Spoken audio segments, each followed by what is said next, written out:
Hey, welcome to week 4, where we are going to work on imperfection and collections. Two things that seem to be separate, but I promise go together.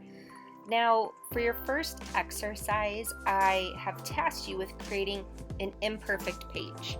For me, I personally like to have my imperfect pages in the back of my bullet journal, my doodle pages, my mess around pages, and it really helps me to understand what colors go together, what types of tools can I put over top one another. In a little bit, you're going to see me use watercolor, and I go over the marker, and the marker just bleeds into the watercolor. So these imperfect pages are a great way to test out things that you're not sure about, or you want to see how it looks first, if that indeed matters to you. And it might not. You might be sitting there with your bullet journal and you're totally happy just doodling along and picking whatever colors you want. However, this week I would really like you to do this for your first exercise.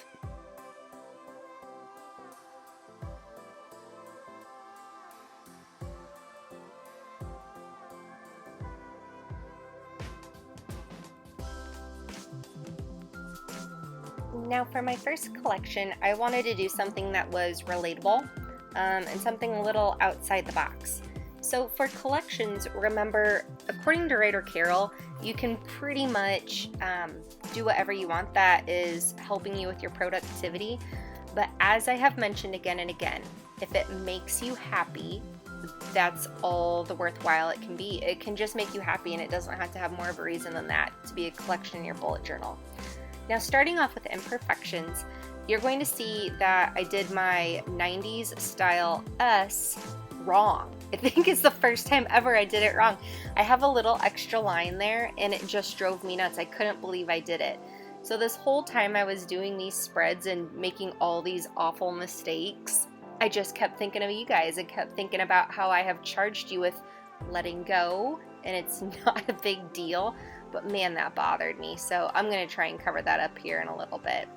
My theme for this first one is staycation. A staycation is where you have a vacation, but at home. I don't know what our summer is going to bring. I'd really like to think that my family and I, that we can go out to Colorado. I'm just not sure if that's going to be a choice this year, or at least a good choice for us. And just as a backup, I wanted to make sure that there were things that I was able to do at home this summer if we did end up staying here in Iowa Falls. So I decided I wanted to do an ombre look. I saw this in one of the Pinterest pictures I think I put on Google Slides, and it looked really cool, where they used two different colors of blue. One was darker on the bottom, and then one was slightly lighter on the top. And instead of going with like pinks and purples, I decided my blue greenish markers went way better with this.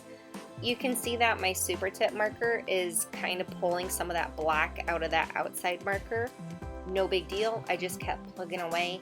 I also took a pencil and made a very light line across the letters so I knew about how far I wanted to go up with each color.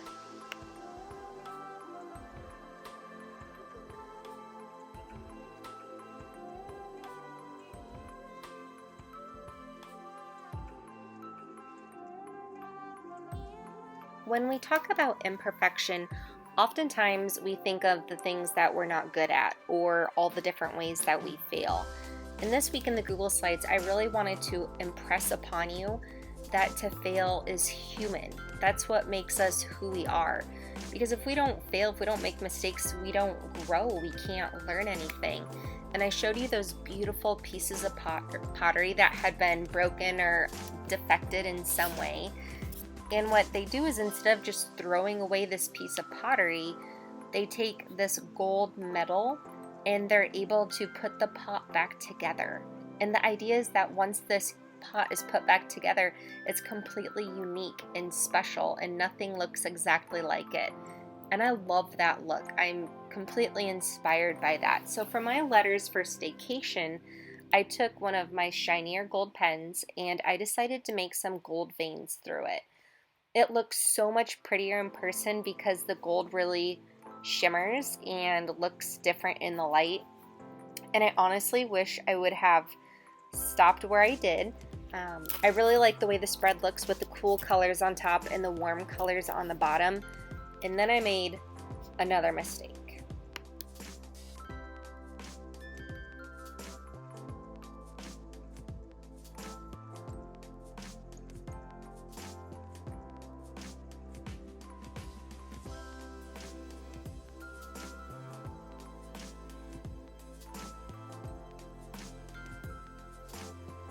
And here it is, my big terrible mistake.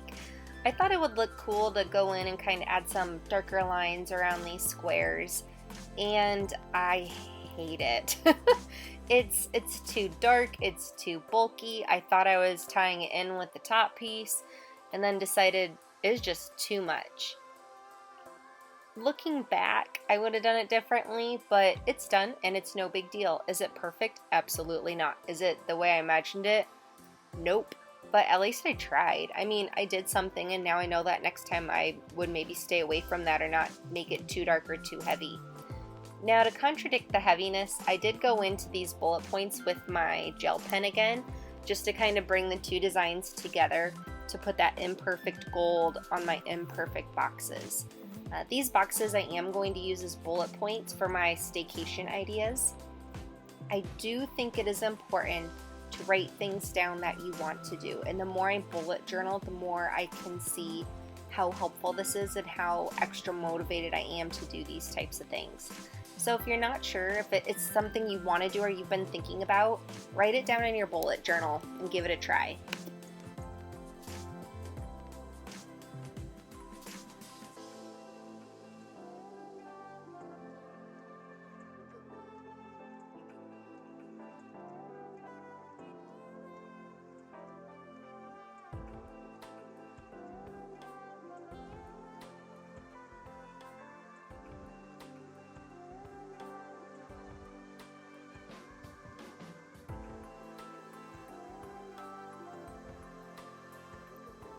For my next collection, I want to do something fun and totally different.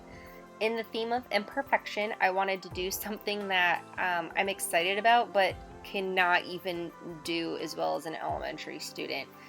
So my theme for this is Cinco de Mayo because it's fun, because it makes me happy, and that's the only reason I needed to do this today. So I got out my watercolors, which I think I bought at like a craft store for $4. Like, these are probably the same ones that like little kindergartners use. I don't care. I'm not like cool enough or don't care to have like fancy watercolors when I can't even figure out how to use these normal ones. So in the middle of my spread, I decided that I really wanted to do a watercolor cactus. And there was a lot of trial and error with this, and mostly error. But overall, at the very end, I really like the way it came out. The theme and the look is very different than any of my other spreads, and I'm okay with that. I like that eclectic look. It doesn't have to all match or it's wrong. I just like to try something different. Now, in trying these watercolors, it took a long time for these pages to dry between each one. When I went in and put the color on the page, I wasn't worried about it being an exact spot. I just wanted to color an area of it. As you're going to see later on, I'm going to go back in black pen and add some outlines around it that I think really bring it to life. Another thing I had to be careful with my, junior watercolor kit is the first time I put my little brush down, the color is much deeper. So it's very difficult, I think, to control color and get it to be the same color across. Once again, that doesn't bother me. I kind of like the blendy look. I like that it's not perfect. And this is something I just wanted to try.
Now herein, for me personally, lies the beauty of watercolors, and this is why I want to get good at it. Notice that as I go over this with my fine tip pen, I'm purposefully not doing it perfect, where it looks like the colors go outside of the line. That look I really like. I think it's cool that you can put some watercolor down and then you can draw whatever you want on top of it. So if you're not so sure about, what to do or how to get an exact spot, that's what you use watercolor for. It's so it doesn't go in an exact spot. It's so that it's kind of all over the place. And then I went in and added the details that I wanted.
At this point, I had been working on this for what seemed like hours, and although I find this very enjoyable, I got to a point where my creativity was done and out. And so I could have made this look way nicer. I didn't want to.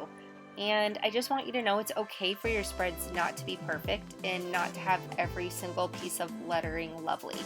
So I just wrote out Cinco de Mayo in the markers that I had, and then I went in and added some confetti-like dots to make it look like a fiesta of queso. No, I don't know. I just love queso.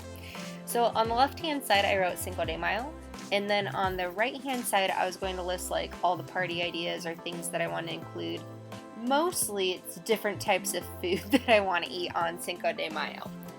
I think I added in some different pieces of text. Once again, this could have been a list. When I was thinking about it later, I thought about how I could have done the confetti almost not at all in the middle and then had it really heavy on the outside and go out, kind of like I did last week with my gold showering down.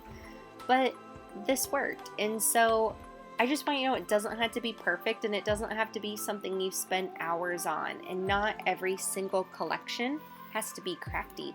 A collection can just be a list of what you're going to go buy at the grocery store so you can have a Cinco de Mayo, feast at your house. So in consideration of all of that, just know that it's okay to spend some time on some things in your bullet journal and to make other things go very quickly, like I did in this collection.